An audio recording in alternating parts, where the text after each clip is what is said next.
What's something people romanticize until they actually experience it? 1. Being an artist. There's a joke in stand-up comedy that I think applies to most fields of art. I used to want to be a stand-up comedian until I moved to LA and met people who really wanted to be a stand-up comedian. The amount of endless grind and rejection required for most artists is soul-crushing. 2. Opening your own restaurant or cafe. It is an insane amount of stress, especially in the first few years. You are working yourself to death, running back and forth putting out fires, and managing the accounting and logistics of everything, only to end up losing money. I have great respect for those in the business, cause I sure as shit could not hack it. 3. Traveling for work. It's mostly hotel rooms and your on-site stuff. At best you get to experience local cuisine but forget about experiencing anything else. 4. I used to do music festival photography.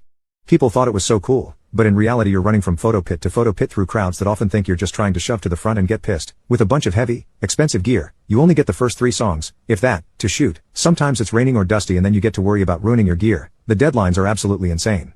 So much more. I have some amazing photos but I also don't remember how most of the bands I shot actually sounded because I had heavy-duty earplugs in and was focused on getting the shot, not listening to the music. 5. Living off the grid. Sounds peaceful until you realize how much modern life is basically held together by plumbing, electricity, and grocery stores. 6. War. There is movie after movie about some special forces hero saving the day. The reality is a scared teenage boy either being blown to bits or seeing his friend or whole group of friends be killed or maimed for life and carrying those scars if they live. It's a sickening thing that gets repeated constantly around the world to usually enrich a few men. 7. Being needed all the time. Sounds sweet in theory, until you realize you never get enough quiet to hear your own thoughts. 8. New Year's Eve in Times Square. 9. Having a protective boyfriend. Anger issues and possessiveness are not attractive. LOL. 10. Owning a classic car. You see someone cruising in one think it's so cool but the reality of owning, maintaining and driving it is very different.